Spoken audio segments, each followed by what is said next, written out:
Alright, so section 6.7, this is the last in chapter 6, and this is on solving radical equations. So there's basically two things you want to do: solve equations with radicals in them, and then also solve them with rational exponents. That means exponents being raised to fractions. We'll learn how to do both of those. Obviously, they're closely related. Okay, so the main idea here, the main step is this one right here. You need to, whenever you are solving a radical equation, you need to isolate the radical. Sometimes there will be more than one radical, so you need to at least isolate one of them. Okay, and the other thing is we always have to check our solutions at the end by plugging the numbers back in, because we might sometimes get what's called an extraneous solution. And the reason you get extraneous solutions is because of this right here.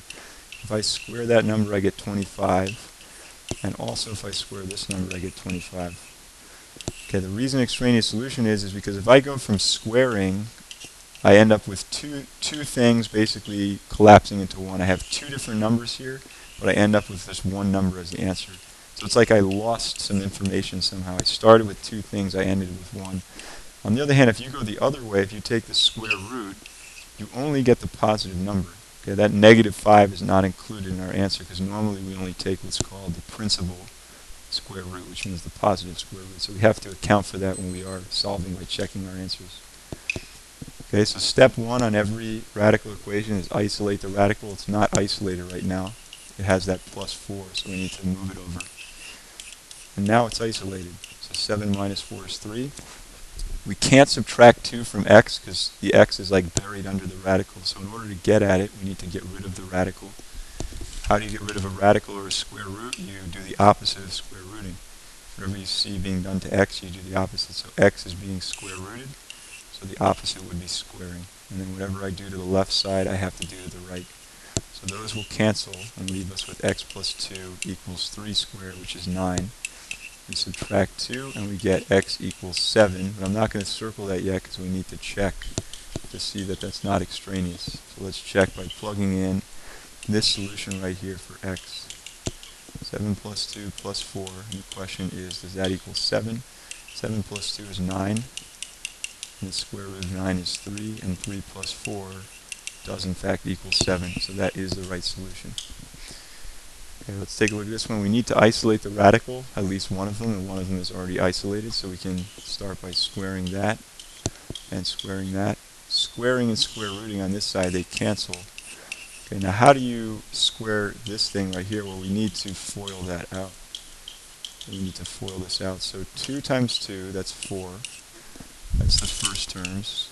Okay, the outside terms will be 2 times negative radical x, which is -2 radical x. Okay, the inside terms will be negative radical x times 2. That's again equal to -2 radical x. And then the last terms, negative times negative, will be positive. Radical x times radical x. That's another way of saying radical x, the whole thing squared, and those will cancel each other and just leave us with x. So that's our result right there. Okay, now we need to isolate. There's still a radical there, so we're going to need to isolate it again. So let's move this 4 over, and let's also move this x over. Okay, so that goes away. That goes away. X minus x is nothing, it's 0. And -12 minus 4 is -16. Here I have -2 radical x's, and I take away another 2 radical x's. That means I have -4 radical x's. We could square it right there, but it's probably a better idea to first get rid of this -4. It's being multiplied, so I'm going to get rid of it by dividing. -16 divided by -4 would be +4, which equals radical x. Now we can square both sides. And 4 radical x squared is obviously just x. And 4 squared is 16. So let's check that now by plugging it back into the original. Oops, let me box that off. So the original, I'm going to check if x equals 16, which is what we just found. The original is up there, so we plug in 16 minus 12, and that's equal to 2 minus radical 16. I can tell you right now this is not going to work. 16 minus 12 is 4. That's going to be 2 minus, that's 4 too. Square root of 4 is 2, but 2 minus 4 is -2. They don't equal. So what do you do in that case? You just say there's no solution, because the only solution that we plugged in turned out to be false. When we checked it, it turned out to be again, what's called an extraneous solution. So in that case, there is no real solution to that equation. Okay, and we could always, what that says there is you could check using a graphing calculator. So if we were to put both of those in a graphing calculator, they would actually never intersect. And you can test that out to be sure. Let's continue on. So this is now not a radical equation. This is a root equation. This is raising something to a fractional power, which is the same really as cube rooting. We'll actually do it both ways. I'll show you how to do it if it were like this instead. So raising to the 1/3 power is like cube rooting something.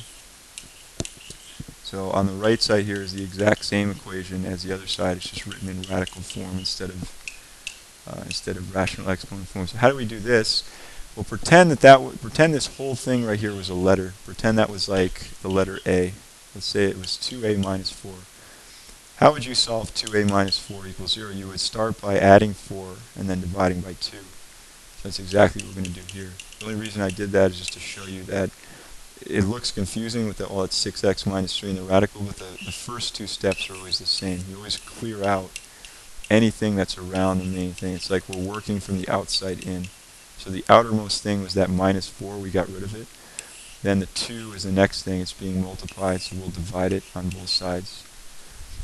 Okay, and then we're going to end up with 6x minus 3 to the 1/3 equaling 4 divided by 2 is 2. Now how do we solve this? Well, we want that to just be 6x minus 3. We don't want 6x minus 3 to the 1/3. So we want that to be the first power. How can you make 1/3 into 1? Well, you could multiply it by 3. Because 3 times a third just equals 1. So that's the same as 6x minus 3 to the first. And we don't really need to write to the first. We can just write it as 6x minus 3. And obviously, whatever you do to the left side, we have to do the same to the right. So we're going to raise that to the third. 2 to the third equals 8.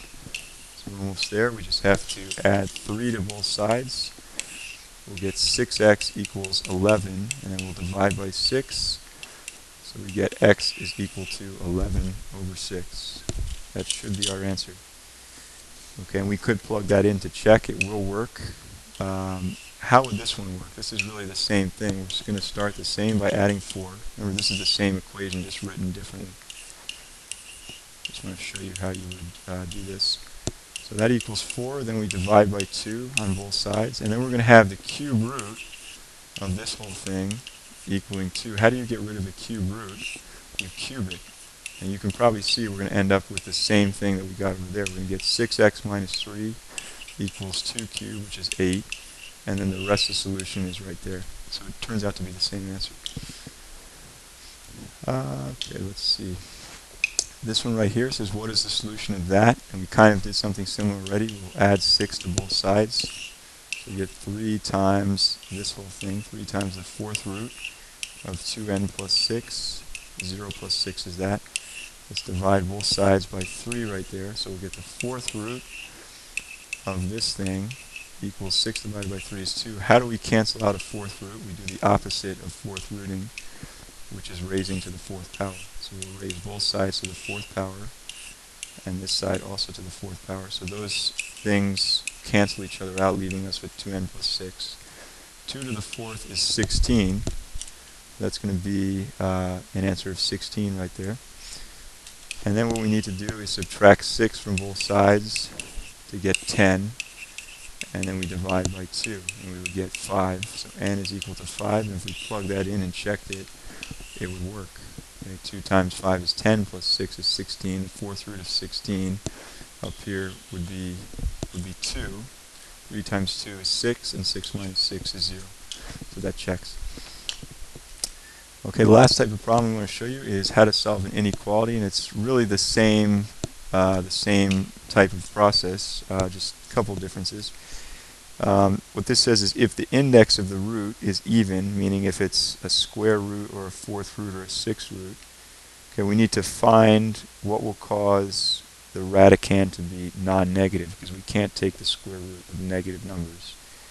And then we'll go solve it and test our answers. So here's basically what that first step means. So that might be a little bit confusing.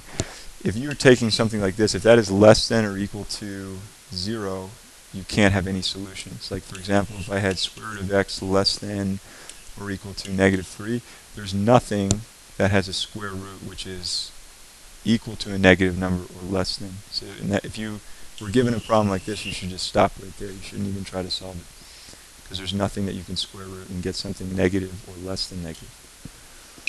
Okay, so how would we solve this? We'll start by clearing this away, because we don't want anything there except for our radical. And then here's the thing you might remember, that normally when you're dealing with inequality, if you multiply or if you divide by a negative number, you have to change the sign. In this case, what are we going to be doing to get rid of the radical? We'll end up squaring it, but squaring it doesn't change the sign. It doesn't make it negative, because when you square something, whether you square a positive or whether you square a negative, you're going to get something positive in both cases. So in this case, we're not going to have to flip the sign. So those will cancel each other out. We get 5x minus 10. Sign is still facing the same direction. 5 squared is 25. Okay, then we'll add 10 to both sides. We get 5x is less than or equal to 35. Divide that by 5, and we get x is less than or equal to 7. So let's check that. Let's just take a number that's less than 7, like 6, for example. So we'll check x equals 6 right here. So we'll have 3 plus square root of 5 times 6 is 30 minus 10, less than or equal to 8. So that's 3 plus the square root of 20, which is less than or equal to 8. So the square root of 20 is roughly 4.5. It's like 4.4 or something like that. So we have 3 plus, let's say, 4.5.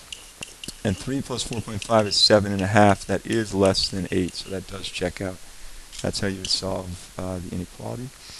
And that's the end of 6.7 on solving radical equations, rational exponent equations, and also inequalities.